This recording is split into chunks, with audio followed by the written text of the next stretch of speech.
One of the most common reasons for shoulder fatigue is something we refer to as elevated distal humerus. Is basically, simply put, is when the elbow starts to get as high, if not higher, than the throwing shoulder. So if you look at, for example, with Aroldis Chapman here, as he's striding forward and his elbow starts to lift up, you're going to notice as he turns this over, the elbow never gets any higher than the shoulder. So what we find is, in a common cause for when players start to get fatigued in the shoulder or have pain in the shoulder area, or at least one of the causes, is when this elbow starts to climb higher than the shoulder. And you can see with Chapman here, and I think one of the reasons why that he's been really good for a long time, he's very connected in his throwing motion, and very specifically connected in one of the ways is his elbow does not get as high as the shoulder, and it does not get above his shoulder. So to be clear, what we see with a guy with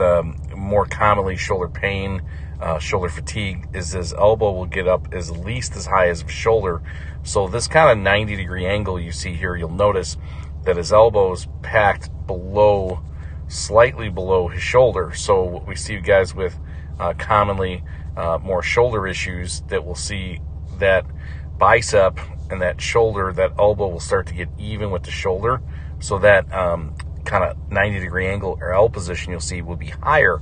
And oftentimes when we see the elbow get as high as the shoulder, we also start to see the ball start to appear above the cap. And that's kind of another thing that I look for, is when the elbow starts getting as high as the shoulder or higher than the shoulder, then we start seeing the ball above the cap.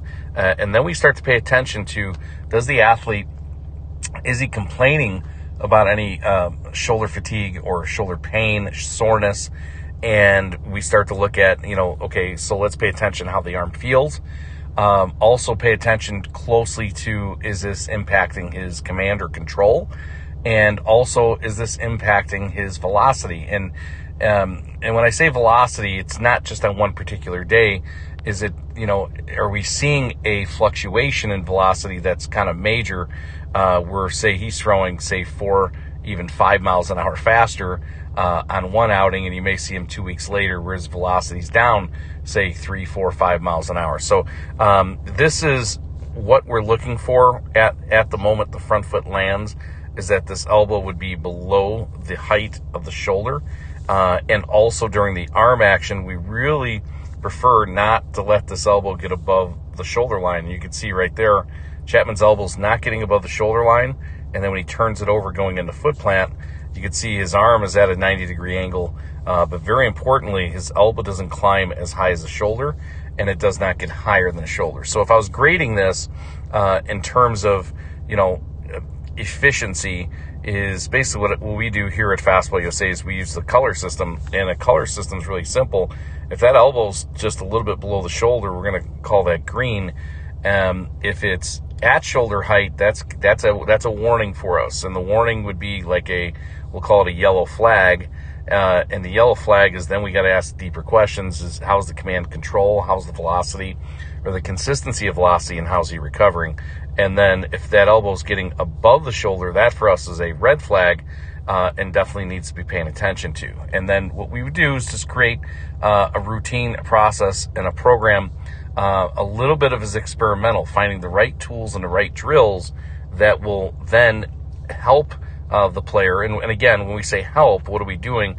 We're trying to, if there is fatigue, if there is soreness, if there is a lack of control, or maybe velocities fluctuating or down, we want to make sure that we're taking steps to improve one of those things, not just making a change just to make a change. So if the arm is feeling good and the command is good and the ball's coming out of the hand good and it's consistent, then there may not be a need for a change. So we look at that, the positioning of the arm when the front foot lands, but also the arm action itself.